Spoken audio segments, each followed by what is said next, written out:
Aujourd'hui, on plonge dans un nouveau drama qui fait parler de lui, My Dearest Nemesis. Imaginez un amour de jeunesse qui refait surface, mais cette fois en tant que votre patron. Entre rivalité, nostalgie et romance explosive, ce drama promet des tensions intenses et des moments inoubliables. Avec Moon Ka-young et Choi Yun-wook en tête d'affiche, cette série nous embarque dans un jeu du chat et de la souris qui risque bien de nous tenir en haleine. Alors, qu'est-ce qui rend ce drama si addictif? C'est ce que nous allons voir tout de suite.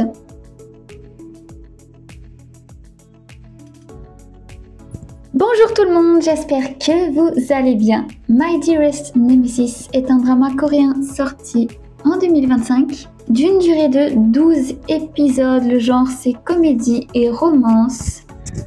Adapté du manhwa He's a Black Dragon de Hye Jin-young.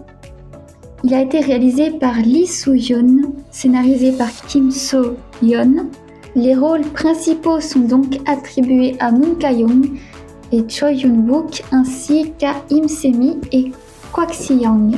Quant aux rôles secondaires, nous avons Ban Hyo-jung, Kim Young-ha, Kim Woo-kyung, Lee Myung-joo, Song Sung-ha, Moon Woo-jin, Ko Chang-sok et Song Sang-yeon. Adolescents, Baek Soo-jong et Ban Joo-yeon jouaient ensemble dans un jeu en ligne. Ils étaient même le premier amour l'un de l'autre. Lorsqu'ils se rencontrent et que Ban Jo-yeon lui déclare sa flamme, Baek Soo-jong le rejette brutalement. Rien ne semble destiner ces deux-là à se revoir. Et pourtant, des années plus tard, Ban Jo-yeon revient dans la vie de Baek Soo-jong en tant que son patron. Mais tellement d'années se sont écoulées et aucun ne reconnaît l'autre. Baek Soo-jong est une jeune femme studieuse, solitaire et indépendante, marquée par une adolescence difficile. À 19 ans, orpheline de mère depuis bien plus jeune, elle gère sa maison et prend soin de son petit frère accro aux jeux vidéo. Elle entre dans un jeu en ligne où, sous un avatar masculin, elle rencontre Dragon Noir qu'elle admire rapidement. Elle accepte de devenir sa partenaire et finit par s'attacher à lui, sans savoir qu'il est en réalité Ban Jo-yeon. Leur lien virtuel devient son premier amour, mais la découverte de son identité la blesse profondément. Adulte, elle devient chef d'équipe d'une grande entreprise, respectée, mais intransigeante, prête à tout pour faire respecter les règles. Acharnée au travail, elle ne se laisse pas faire, mais agit parfois de façon impulsive. Elle se montre dure, critique et rancunière, notamment envers Ban Jo-yeon. Malgré tout, elle cache ses blessures et continue d'avancer avec force et fierté. Ban Jo-yeon est un adolescent solitaire et orphelin, joueur en ligne sous le pseudo de Dragon Noir où il rencontre Baek Soo-jong. Bien que jeune, il fait preuve d'une certaine maturité et prétend être plus âgé pour être pris au sérieux. Joueur très rusé et calme, il devient le partenaire de Baek Soo-jong et développe rapidement de vrais sentiments pour elle. Dans la vraie vie, c'est un jeune chaebol. Donc un chaebol, c'est un héritier d'une très grosse entreprise du style Samsung.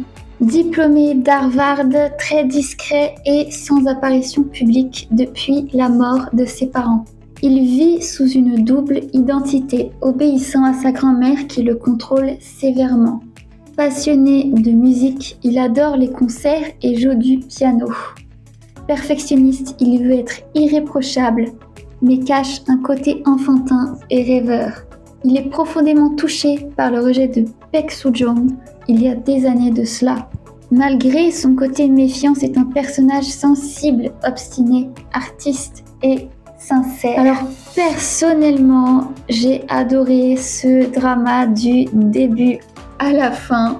Niveau scénario, bien que y ait pas vraiment de surprise, ça reste quand même très sympa à regarder. Beaucoup d'émotions, beaucoup de rires. J'ai bien aimé, c'est la complémentarité entre le couple principal en fait. Que ce soit dans le jeu ou tout de suite ça colle entre eux, notamment dans les scènes de combat. Tout se passe très bien, chacun assure les arrières de l'autre, etc. Même dans la vie réelle, on voit qu'ils ont beaucoup de points communs. C'est une romance un peu du style haine au premier regard. C'est drôle de les voir se chamailler. Oh, la scène de confession, c'était que moi ou enfin, moi je me suis sentie à la fois très gênée et puis en même temps j'étais morte de rire. Déjà quand on voit Ban Joon pour la première fois, je me suis dit mais c'est pas possible, c'est une arnaque, il a envoyé quelqu'un à sa place. C'est pas possible, autrement j'y croyais même pas quoi. Mais non. Et puis vraiment aussi, j'ai adoré le personnage de Ban Joon, il est vraiment trop drôle. Oh mon dieu, qu'est-ce qu'il a pu me faire rire.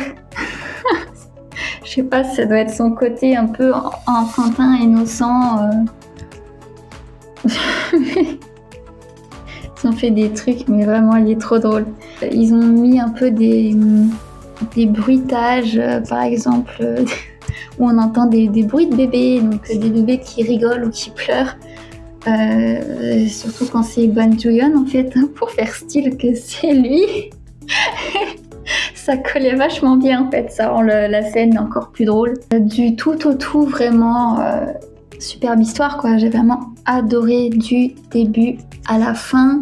Même la double vie de Ban Joon, je trouvais ça intéressant aussi. Parce que c'est vrai que la Corée du Sud, ils sont vachement dans le paraître, dans l'image aux yeux du public.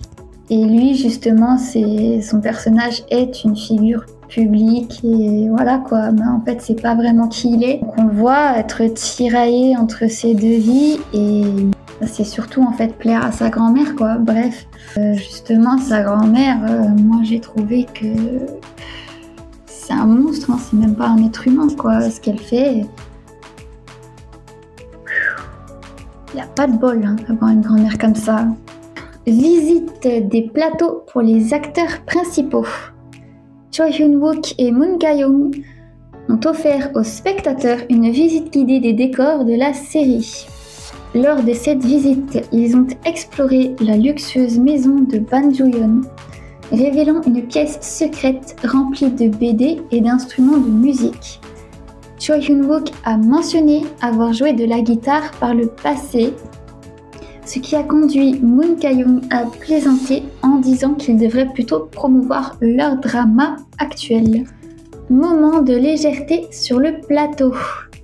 Lors du tournage d'une scène où Ban Joon est censé être déconcerté, Choi Hyun-wook a improvisé en utilisant un ton de voix inspiré des dramas historiques, provoquant des éclats de rire parmi l'équipe. Il a ensuite confié avoir préparé cette improvisation à l'avance, exprimant une légère déception de ne pas avoir pu l'intégrer pleinement. Séance photo des affiches promotionnelles.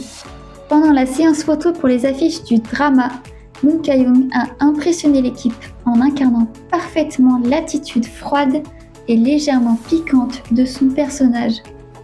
Sa compréhension rapide des directives a permis une séance efficace et réussie. Laissez-moi savoir dans les commentaires ce que vous avez pensé de ce drama, si vous l'avez regardé, ce que vous avez pensé par rapport aux scènes humoristiques aussi, si ça vous a autant fait rire que moi. Ce que vous pensez des prestations des acteurs, hein.